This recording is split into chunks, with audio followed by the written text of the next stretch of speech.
Baik, di sini kita akan membahas tentang sistem reproduksi pada wanita. Sebelumnya, apa sih sistem reproduksi pada wanita itu?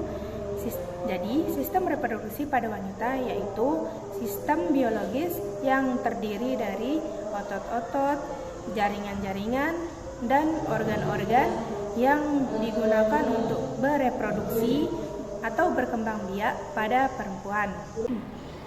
Nah, sekarang kita akan lanjutkan ke bagian-bagian dari alat reproduksi wanita, di mana alat reproduksi wanita itu terdapat dua bagian. Yang pertama ada genitalia eksternal atau bagian luar, kayak ini, dan genitalia internal atau genitalia bagian dalam seperti ini. Baik, yang kita pertama akan bahas ialah genitalia eksternal. Baik, organ yang selanjutnya yaitu genitalia internal. Sebelumnya, apa itu yang dimaksud dengan genitalia internal? Genitalia internal yaitu alat yang organ-organ yang berada di dalam yang tidak terlihat di luar. Di sini ada beberapa organ yang berada di genitalia internal, yaitu yang pertama, yang ini yang dinamakan uterus. Uterus ini atau rahim bisa juga disebut dengan rahim. Di sini adalah terdapat organ berongga di mana kehamilan terjadi, atau di sini tempat disimpannya bayi atau sel sperma sel telur yang sudah dibuahi tersimpannya di sini sampai pada saat nanti akan mengalami melahirkan, yaitu genitalia eksterna, di mana ini disebut dengan mons pubis. Lalu di sini terdapat klitoris, yang namanya klitoris. Di sini terdapat yang namanya labio mayora, dan ini disebut dengan labio minora. Lalu ini yang dinamakan uterus, dan yang ini dinamakan dengan vagina. Di dalam genitalia eksternal terdapat dua lapisan kelenjar, yaitu kelenjar Bartholin dan kelenjar Schwann, di mana kelenjar Bartholin itu terdapat di sebelahnya vagina, yang dimana fungsinya sebagai melumasi vagina, dan yang kedua kelenjar Schwann yang terdapat di sebelahnya ureter, yang fungsinya sama seperti kelenjar Bartholin, yaitu sebagai pelumas alat vagina. Selanjutnya, di dekat vagina terdapat yang namanya himen. Lalu yang ini dinamakan perineum, dan yang ini dinamakan anus.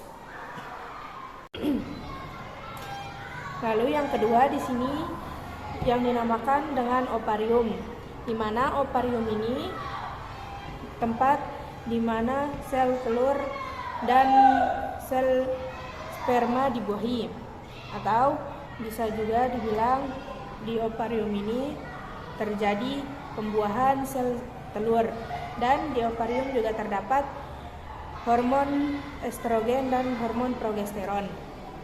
Selanjutnya, tuba Fallopi. Tuba Fallopi adalah di mana tuba Fallopi adalah jalur di mana sel sperma dan sel telur bertemu dan terjadi pembuahan.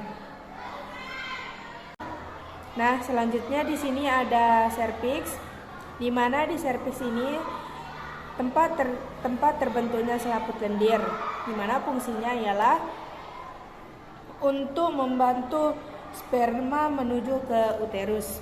Dan di sini ini yang dinamakan dengan vagina. Baik, di sini saya akan melanjutkan membahas tentang pelvis, di mana pelvis terbagi menjadi dua bagian, yaitu pelvis mayor dan pelvis minor.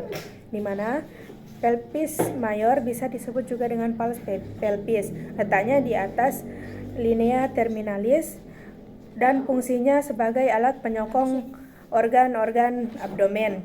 Lalu yang kedua yaitu pelvis minor, di mana nama lain dari pelvis minor ialah true pelvis dan letaknya di bagian bawah linea terminalis, di mana fungsinya yaitu untuk menyokong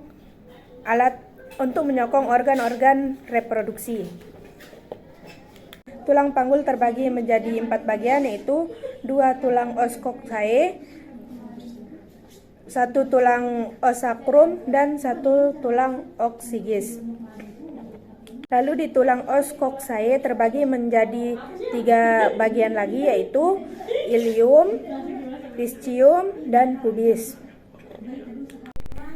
Lalu di ilium dibagi lagi menjadi beberapa bagian, yaitu yang tebal ini dinamakan dengan crista iliaca, yang ujung sini dinamakan dengan spina iliaca, yang di depan dinamakan dengan spina iliaca anterior superior, yang di belakang dinamakan dengan spina iliaca anterior inferior. Lalu di sini dinamakan dengan spina iliaca posterior superior, dan di sini dinamakan dengan spina iliaca posterior inferior. Lalu selanjutnya di bagian ischium juga dibagi menjadi beberapa bagian, yaitu yang ini dinamakan dengan tuber ischiadica, yang bulat ini dinamakan dengan foramen abdoratorium. Lalu yang sini dinamakan spina ischiadica yang di belakang, dan yang bulat ini dinamakan dengan acetabulum. Lalu di sini saya akan melanjutkan membahas lagi bagian sakrum, di mana yang di sini dinamakan dengan promontorium, yang lubang-lubang di sini dinamakan dengan foramina sacralia anterior, dan di sini di bawah sini paling ujung ini dinamakan dengan coccyx, di mana coccyx ini terdiri dari 3 sampai 5 tulang. Selanjutnya saya akan menjelaskan tentang artikulasio, di mana di sini ada artikulasio sacroiliaca yang menghubungkan tulang ilium dan tulang sakrum. Lalu di bawah sini terdapat artikulasio sacrococcygeus yang menghubungkan tulang sakrum dan tulang coccygeus. Dan yang terakhir yang di sini artikulasio symphysis pubis.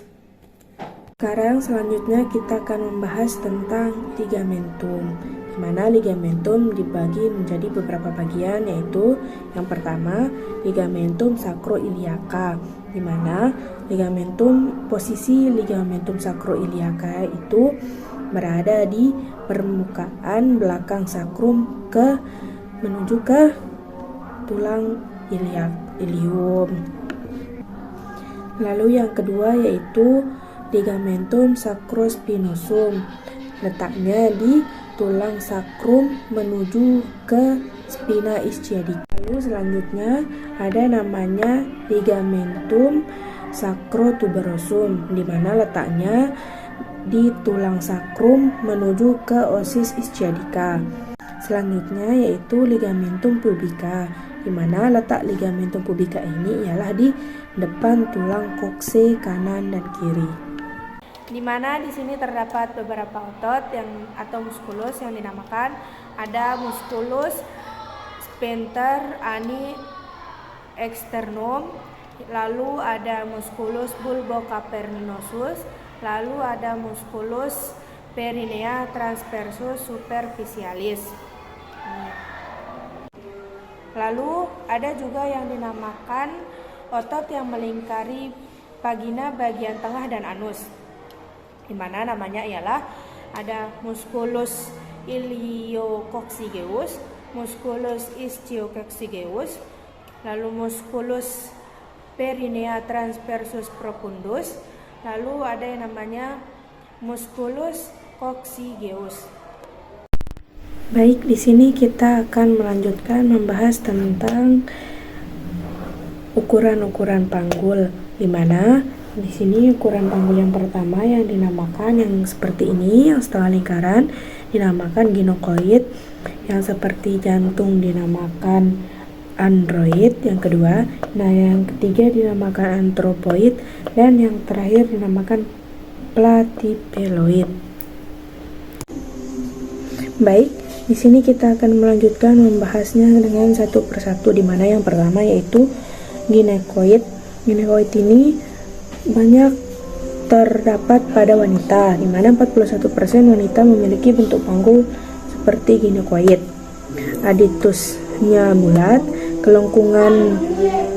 kelengkungan sakrumnya baik, spina ischiadica tumpul dan tidak menonjol, sudut atau pubis membulat. Baik, yang kedua di sini kita membahas android, di mana android ini 33% terdapat pada laki-laki. Bentuknya itu seperti jantung, angulus pubikusnya sempit. Lalu yang ketiga, yang ini antropoid, di mana terdapat pada laki-laki, dan kalau wanita yaitu ciri-cirinya wanita yang memiliki perawakan tinggi. Lalu yang terakhir platypeloid, di mana platypeloid ini sangat jarang ditemukan karena platypeloid ini adalah salah satu panggul dengan gangguan praktis. Baik, di sini kita akan melanjutkan membahas tentang pengukuran panggul, di mana tujuan dari pengukuran panggul ini ialah untuk menilai keadaan atau kelainan yang dapat memperlambat jalan persalinan. Di mana pengukuran panggul ini ada 4 tahap pengukuran, yaitu 1 distantia spinarum, 2 distantia cristarum, 3 conjugata externa, dan 4 ukuran lingkar panggul. Baik, di sini kita lanjutkan, di mana distantia spinarum ini memiliki jarak antara spina iliaca anterior superior di kiri dan kanan dengan jarak yaitu 23 sampai 26 cm. Selanjutnya yang kedua yaitu distantia cristatum dengan jarak dari crista iliaca kiri dan kanan dengan jarak 26 sampai dengan 29 cm. Yang ketiga yaitu conjugata externa, di mana jarak antara pinggir atas simpisis dan ujung processus spinosus, ruas tulang lumbung kelima dengan jarak 18 sampai 20 cm. Selanjutnya, ukuran lingkar panggul dari pinggir atas simpisis ke pertengahan spina iliaca anterior superior dan trochanter major sepihak dan melingkari keseluruhan panggul. Baik, mungkin hanya itu saja yang dapat saya sampaikan. Kurang dan lebihnya saya mohon maaf. Bye-bye.